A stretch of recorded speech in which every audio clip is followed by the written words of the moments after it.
Yellowstone, America's first national park, and home to one of the world's largest supervolcanoes. Beneath the scenic geysers and waterfalls, an eruption 1,000 times larger than any in human history awaits.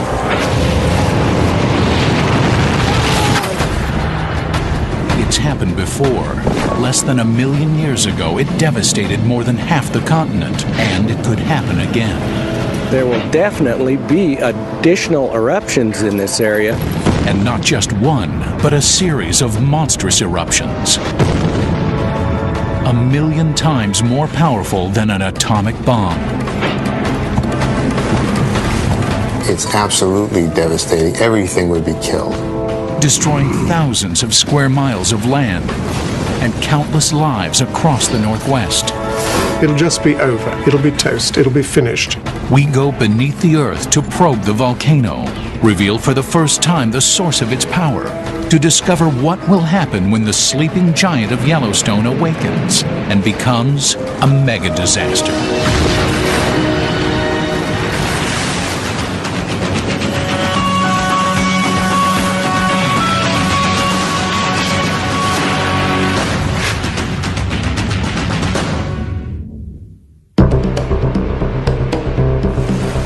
The dance of geysers is one of nature's greatest spectacles.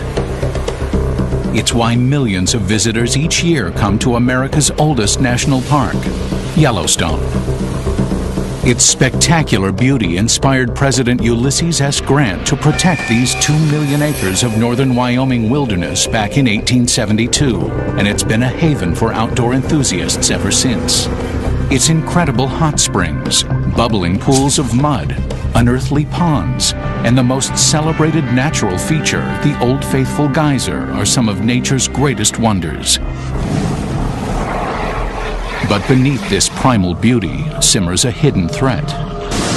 5 miles below the waterfalls and mountain peaks lies the heart of a supervolcano, a constantly moving cauldron of molten rock the size of Mount Everest.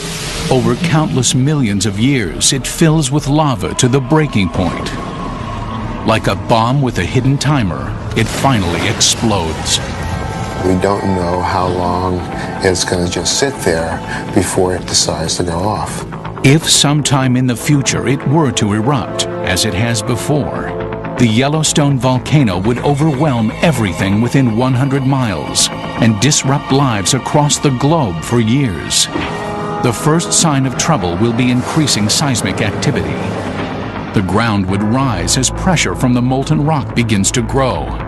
There would be a lot of ground deformation, and then if it was moving up slowly enough, we would actually start seeing large changes in the geyser basins.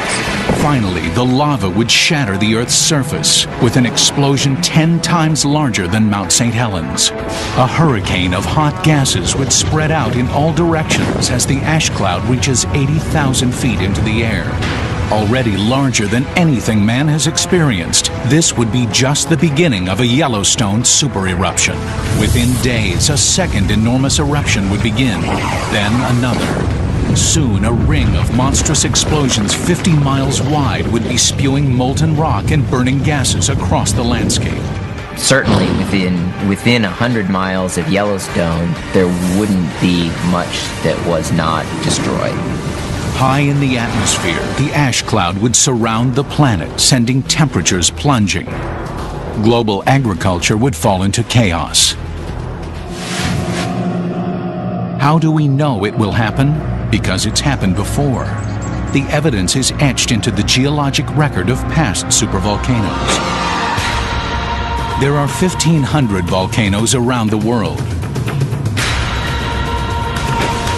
But there are fewer than 10 supervolcanoes, the ones with the potential to not only destroy the surrounding area, but to create a global disaster. And Yellowstone is one of these supervolcanoes. Imagine something 10,000 times the size of Mount St. Helens. It's almost unimaginable. Unlike a conventional volcano with its crater atop a mountain, Yellowstone's crater is so large it can only be seen from the air. This is the rim of a monstrous crater called a caldera that collapsed into the magma chamber during the last super eruption.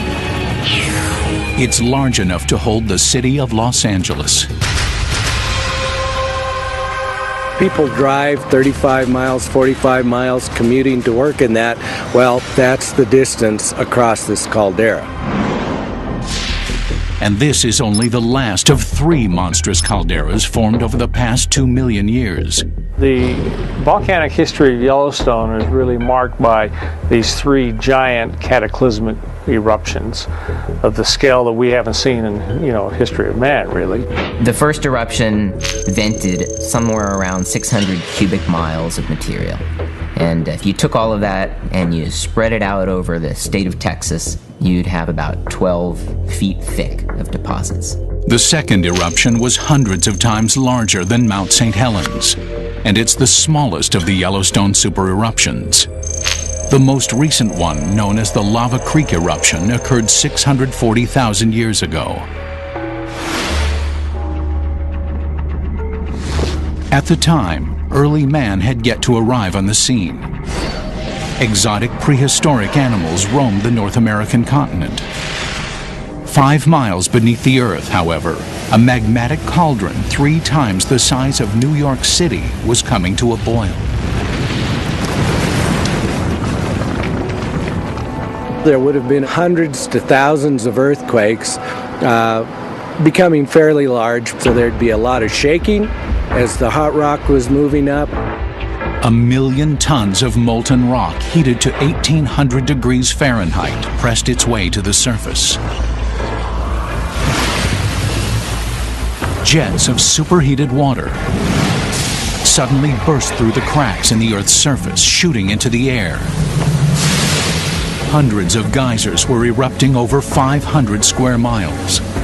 We get explosions out of the hydrothermal system that put holes in the ground as big as a mile across, so they're big events. But this was just the overture before the main event. After days of increasing earthquake and geyser activity, under mounting pressure from magma and superheated gases, Yellowstone's last super eruption began. Material may have started to leak out of one side, perhaps forming part of the edge of the fracture zone. As you start to decrease the pressure, it starts to then explode. With the power of a hydrogen bomb, a monstrous cloud of searing ash and melted rock shot into the stratosphere at supersonic speeds. The heavier debris fell back to the ground, turning into colossal pyroclastic flows. It was sort of like a hurricane made up of 800-degree ash and pumice and hot gases. Just wipes things out completely.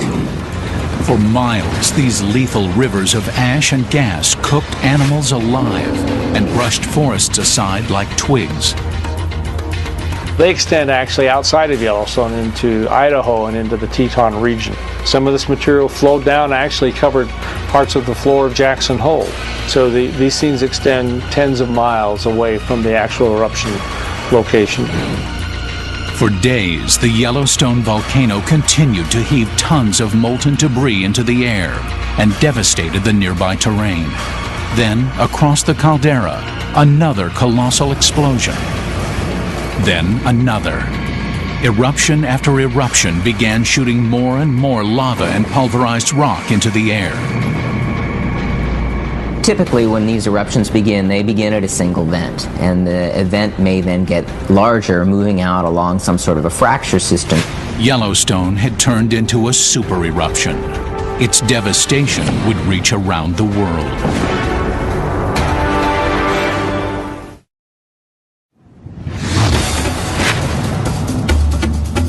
Yellowstone's last super eruption occurred 640,000 years ago.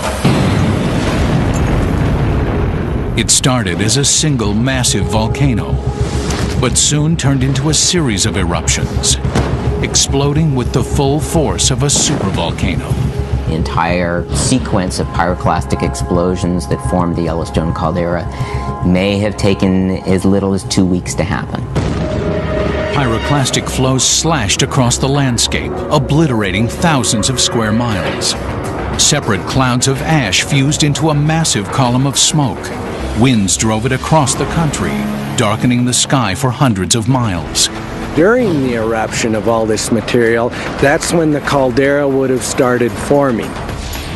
In a final massive display of nature's fury, hundreds of square miles of mountain dropped thousands of feet into the pit of roiling magma. The Gallatin Range and the Madison Range and the Mount Washburn Range to the north continued somewhere into the Yellowstone region. These mountain ranges were destroyed. Now, when I say destroyed, I don't mean they were blown to smithereens into the atmosphere. Much of it just fell back into the magmatic system, just fell back into the cauldron, if you wish, up the caldera itself. We're talking about mountains that might be 12,000 feet high that are now, the ground surface is on the order of 8,000 to 9,000 feet high. So 3,000 foot of mountain that is no longer there. Finally, after perhaps weeks of constant activity, the Yellowstone volcano subsided. But the devastation was far from over. A global disaster was about to begin. 2.5 trillion tons of sterile volcanic ash drifted with the winds and buried 2,000 square miles of the North American plains, destroying much of the continent's plant life. The volcanic ash that's ejected high up into the atmosphere and then falls many, many miles away, that goes as far as Louisiana and some of the states along the Mississippi River. So quite an ash cloud. The lighter particles remained in the air for more than a year, forcing temperatures to plunge across the hemisphere. It acts as a veil and cuts out the sunlight, and so it cools the climate below. I think there would certainly have been climatic changes due to Yellowstone. We estimated 3 to 5 degrees Celsius drop in temperature, which is quite severe on a global basis. 5 degrees was enough to kill off much of the tropical plant life across the globe. Over the next year, animals died from lack of food as the ash continued to block out the sun. It took years for the planet to recover, for sunlight to reach the Earth's surface, for plants to push through the layers of ash, for animals to repopulate the continent. This Yellowstone eruption 640,000 years ago changed the face of North America. But that wasn't the only super eruption to ever strike the area. Besides the 3 calderas found near Yellowstone Park, geologists have discovered a series of eruptions and super eruptions that extend back 16 million years. There have been a series of volcanic eruptions similar to those that occur at Yellowstone, and there are all sorts of calderas that are preserved in the Snake River Plain in Idaho and extending back into Nevada. To date, 15 calderas of more than 140 large eruptions have been mapped. They create a trail running northeast to southwest and are an indication of what geologists call a hotspot. A hotspot is a portion of the Earth's mantle that contains a massive pool of partly molten rock. There is an area within the Earth's mantle, deep underneath where we live, that is molten. And it's causing a lot of heat to rise towards the surface, and that heat causes melting in the crust. And so we get large magma chambers. From time to time, as the pressures build, the magma works its way to the surface and explodes. There are 20 or 30 hotspots around the Earth's globe, such places as Hawaii and Iceland. These are long-lived zones of active volcanism. The Hawaiian Islands, for example, were created one by one over the millennia by an underwater volcano. Though it appears as if the volcano had moved along the Earth's surface, in reality, the area of molten rock has remained relatively stationary. It is the Earth's crust which has moved. The same is true for the Yellowstone hotspot. Above its magma chamber, the North American plate is slowly sliding to the southwest, about an inch a year. With each new eruption, a caldera is formed and appears to be further to the north.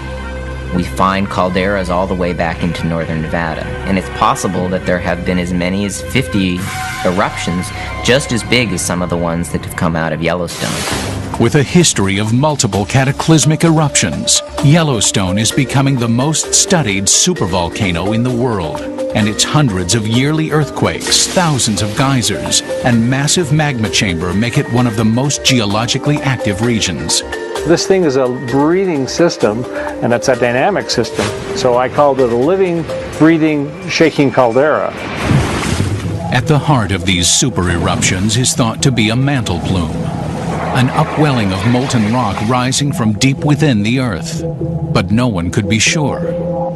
Recently, however, scientists have been using extremely sensitive monitoring systems to capture data from earthquakes centered around the world. The data has helped create the first 3D image of the source of Yellowstone's power. Once we put out an array of seismographs with sufficient resolutions, like getting a high-resolution CAT scan, we saw that this thing was going off laterally about 150 kilometers to the northwest, and it is basically coming up from a depth of about 600 kilometers. Yellowstone's magma source begins 450 miles below the surface, and surprisingly not directly under the park, but 150 miles away beneath the Montana-Idaho border.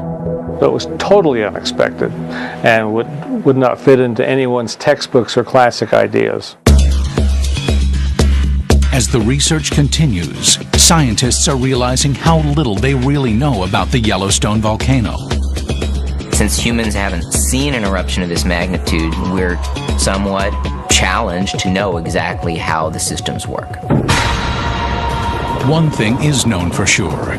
If Yellowstone erupts again, pyroclastic flows will destroy everything near the volcano, and its ash cloud would overwhelm humanity across the globe.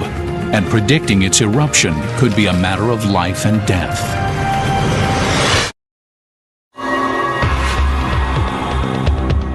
Yellowstone. Its dreamlike natural beauty may sometime in the future turn into a nightmare. With little warning, the gigantic volcano could awaken and explode, putting the entire planet at risk. Unlike most disasters, such as tornadoes or hurricanes, which are short-lived and localized, a volcanic supereruption in Yellowstone would have global effects for years. Its impact would be on the scale of an asteroid, large enough to change the way we view our history. For a long time, Earth history was gradual changes, slow changes over long periods of time. And now we realize that every once in a while, boom, out of the sky comes something catastrophic. Most scientists believe an asteroid caused the disappearance of the dinosaurs 65 million years ago. But new discoveries suggest volcanoes can cause planet-wide devastation as well. One of the early volcanoes fueled by the Yellowstone hotspot left a gruesome graveyard 1,000 miles downwind. 12 million years ago, the wildlife in Nebraska was similar to what we have in Africa today. We have elephants, rhinoceroses, camels, horses related to zebras, all kinds of critters that aren't here anymore. Their bones, discovered in northern Nebraska, tell a distressing story of Yellowstone's impact. They were found buried under several feet of ash, volcanic debris linked to a supereruption. We first thought that maybe all these critters had been buried alive in ash, like the people at Pompeii. But the more closely we looked at the fossils, it turns out that that wasn't true. Most of the fossil bones exhibited evidence of a strange illness, a clue to why so many animals died. It has the extra growth of bone on the leg bones and on the jaws. The unusual bone growth is a signature symptom of Marie's disease, a rare lung condition resulting from breathing large amounts of dust or ash.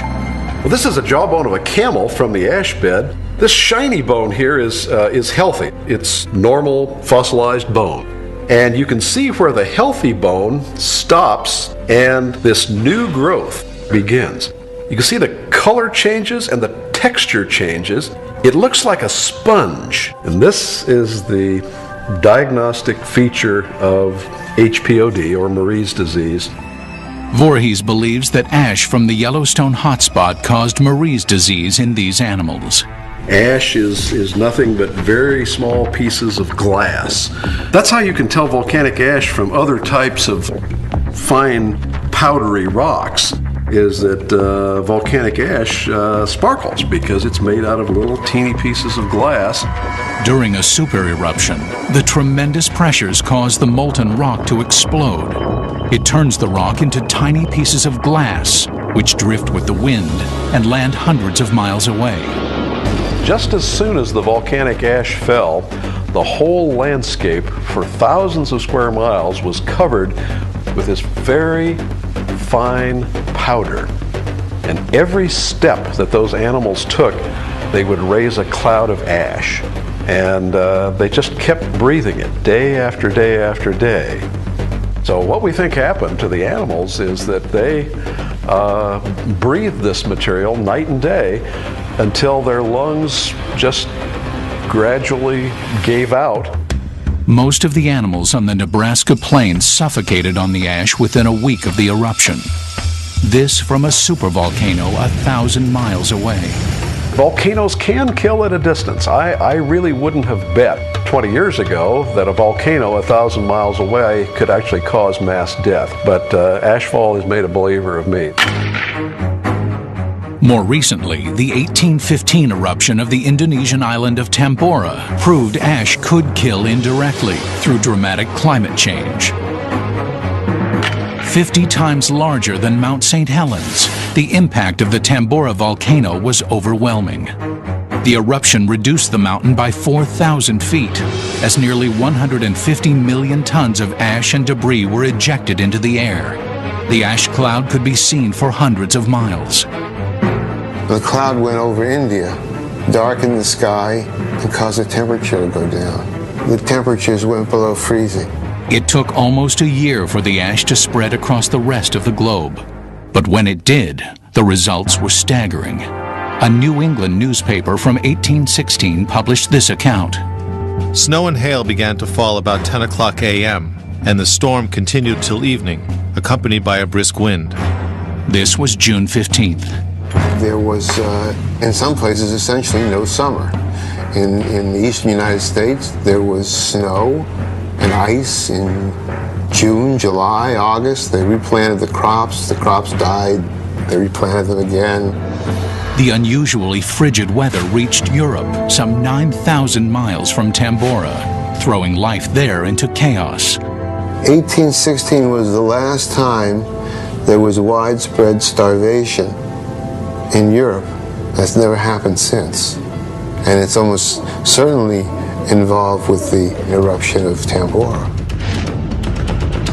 And the Tambora eruption doesn't begin to match the fury of a Yellowstone super eruption. The Tambora eruption is on the order of 50 to 100 times smaller than these large sort of supervolcano eruptions out of Yellowstone. Even smaller than Tambora was the 1991 eruption of Mount Pinatubo in the Philippines, which devoured villages out to 200 miles. Yet despite its modest size, Pinatubo altered the global climate for years and has been linked to the destructive hurricanes Andrew and Iniki. After the eruption of Pinatubo, there was a definitely measurable change in the global temperature as a result of that eruption. It was on the order of 2 degrees for the year following the eruption. It may sound trivial, but a 2-degree change in global temperature over a long time could create unusually severe storms and kill off all but the hardiest plant life.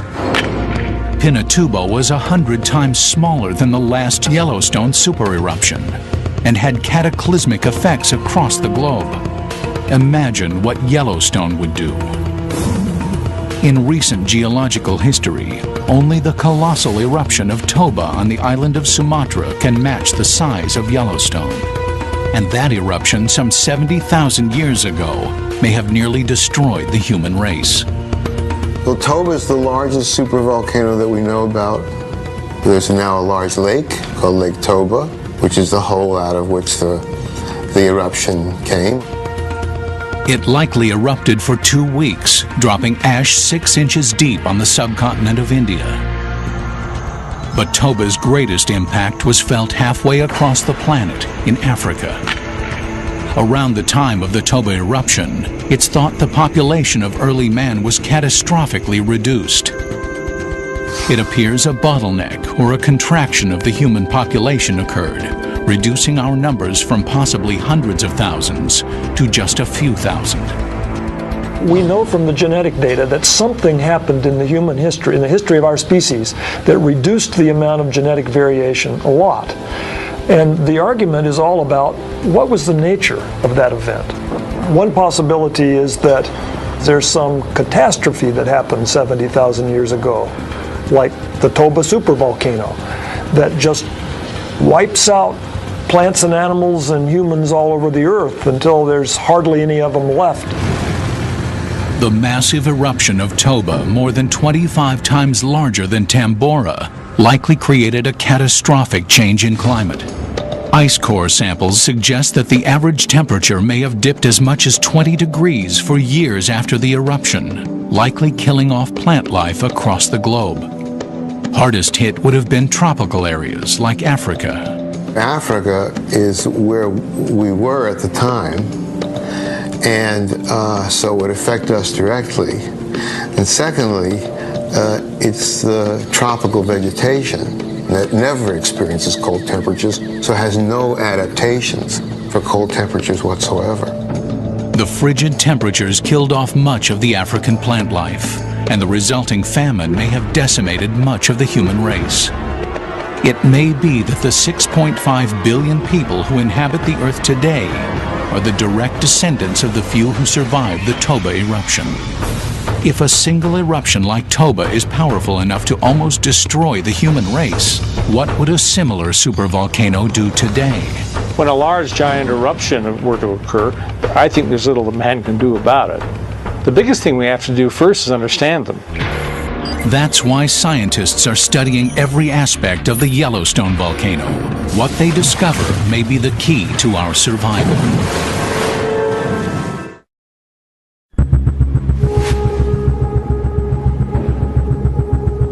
For most of us, Yellowstone National Park is one of our greatest natural treasures. But what lies just below the surface could destroy it all. The sense of scale of the catastrophic eruptions for Yellowstone is very hard to grasp.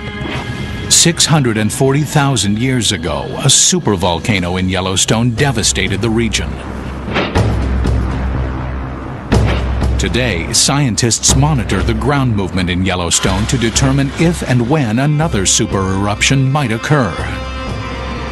We don't know exactly what happens before a super eruption takes place and how much time one has before the eruption actually goes off.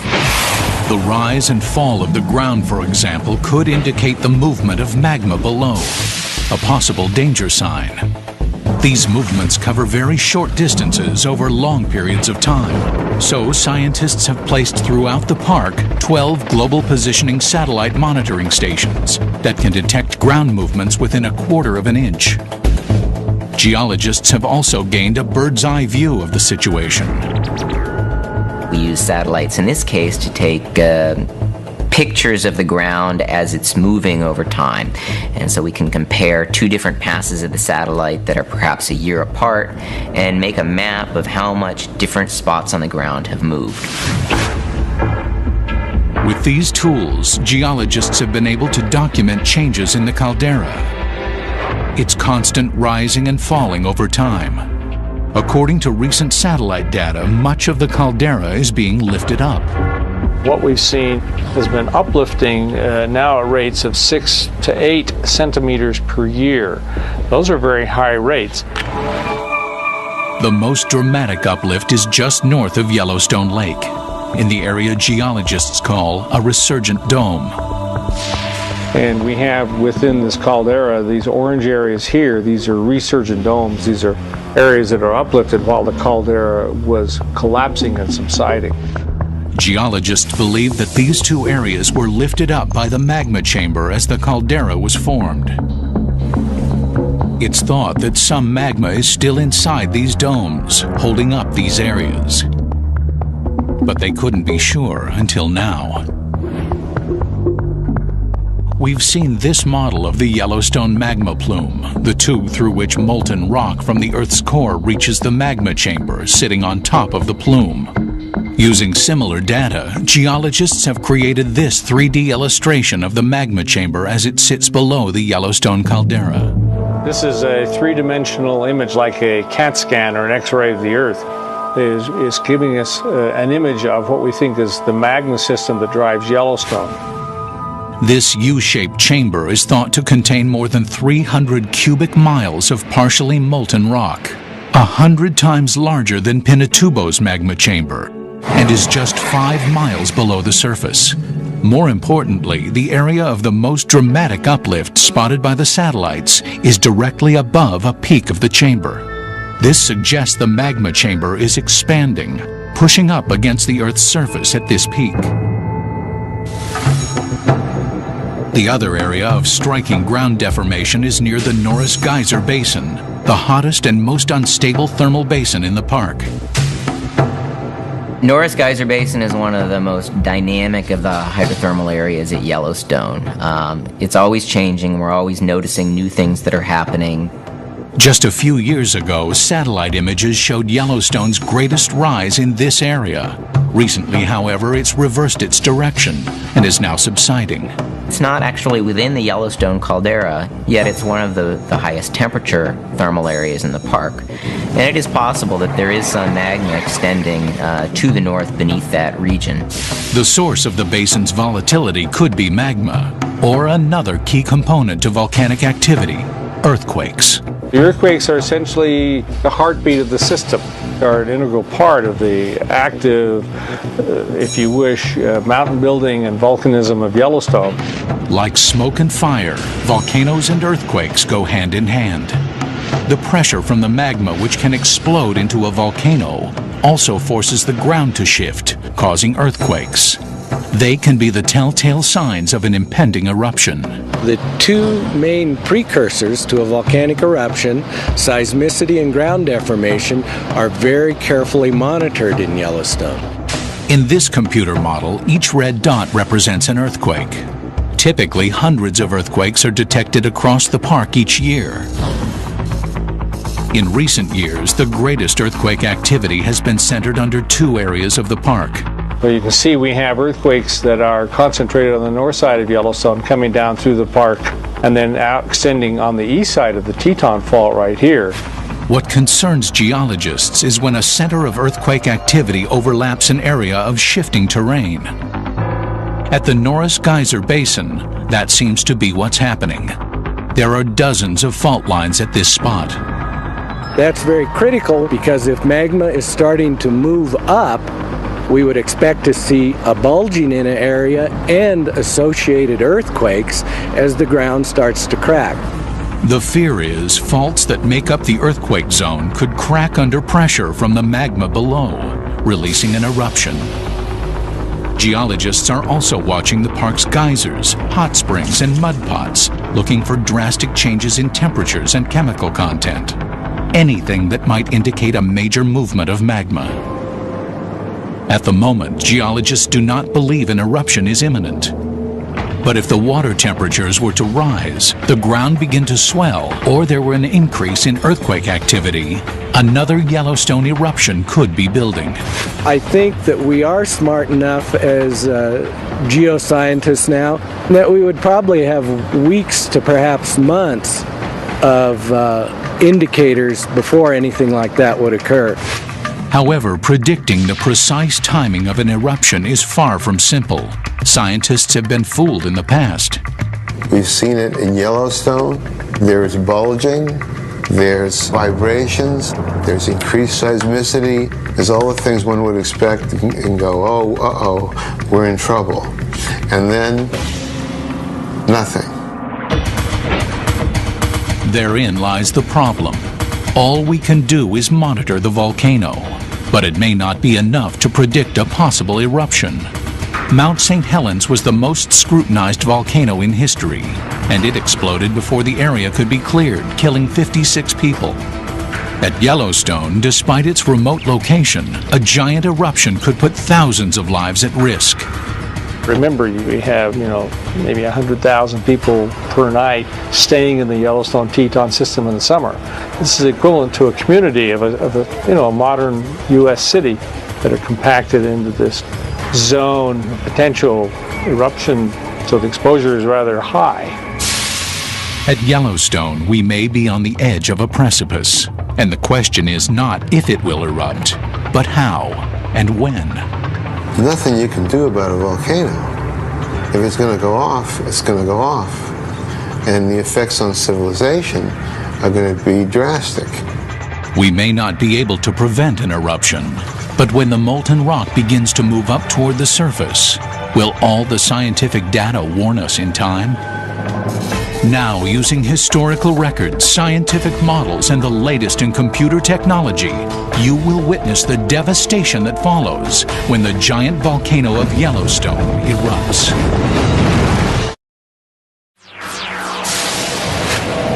For 70,000 years, the Yellowstone volcano has remained quiet. But sooner or later, its magma chamber will slowly fill with millions of tons of molten rock. Gas pressures will push up toward the surface, bringing the volcano to the breaking point. This is one of the rules of geology. If it happened in the past, it'll happen again in the future. We know there are going to be super eruptions, and probably one at Yellowstone, and it's going to have catastrophic effects. Now, using computer models and the latest scientific information, you will experience what would happen if the largest volcano in North America were to erupt. When that eruption occurs, there is no doubt whatsoever that parts of the northwest of the United States will be completely and comprehensively devastated. It'll just be over. It'll be toast. It'll be finished.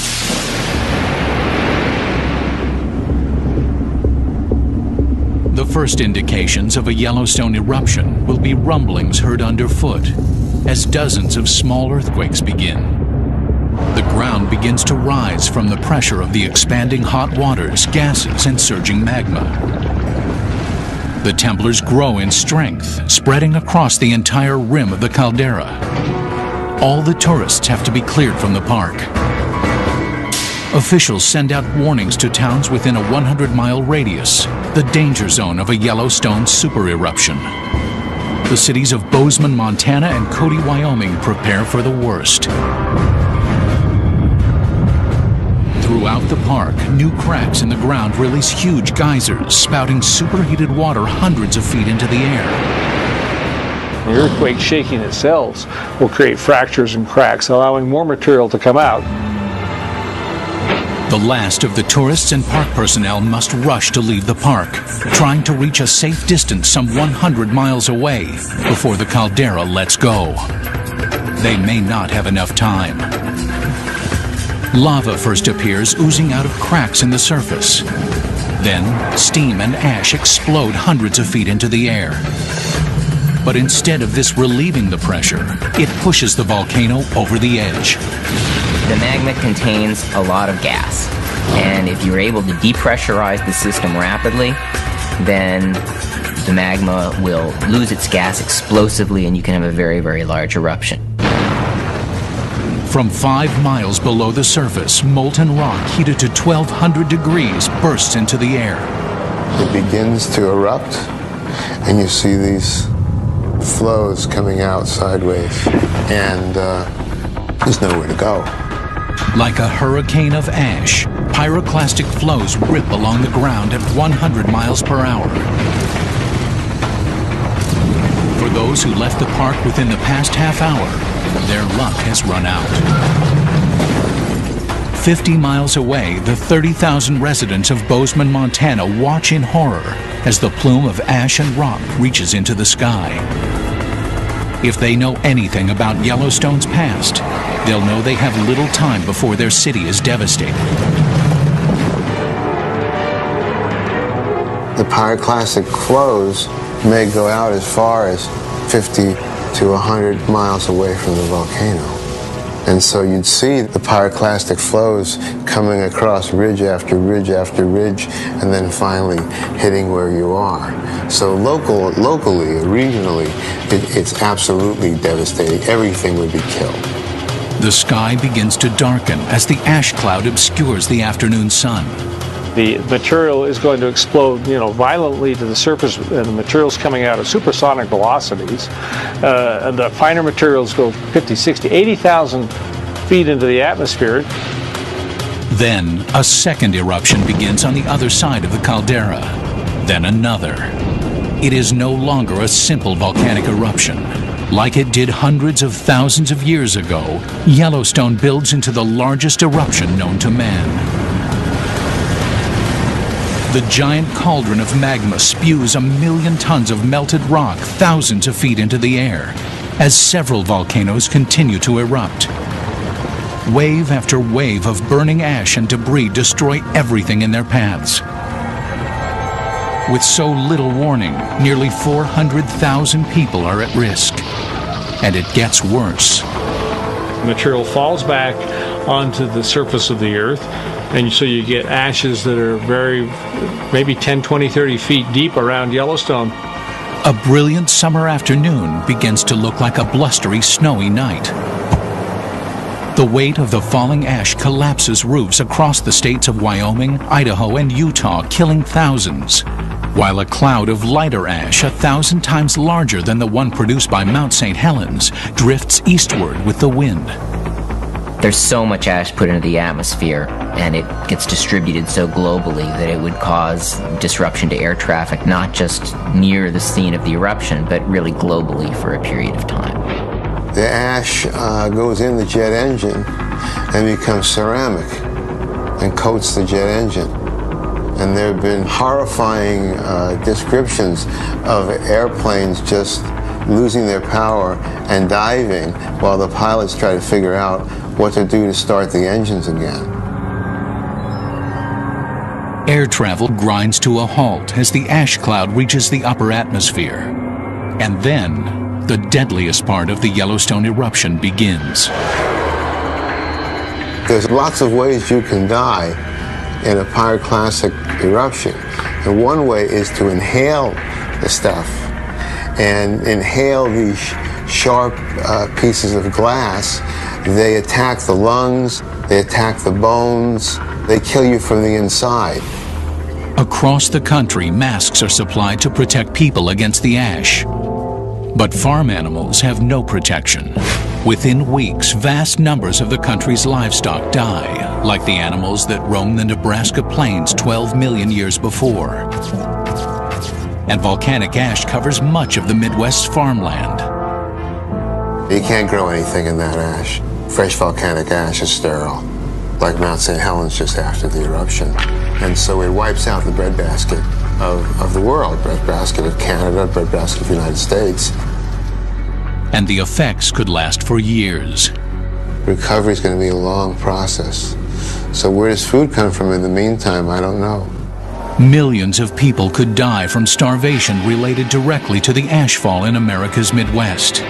Countless more would suffer as the ash cloud drifts across the globe, dramatically changing our climate.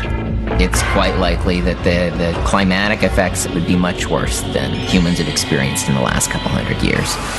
The Toba eruption suggests that ash particles would remain in the atmosphere for 6 years, radically cooling the planet. It could mean snow in June, frost in August, and the killing off of crops for years to come. Imagine 6 years without a growing season. What does that mean? I foresee a very difficult period of time when civilization would really be strained at the roots. This would be the most severe condition that human beings have ever met. It may not happen for thousands of years, but one day history will repeat itself. The slumber of the Yellowstone caldera will end, and the planet will face potential catastrophe. Hopefully by then we'll be prepared. But if not, it could be one of nature's greatest mega disasters.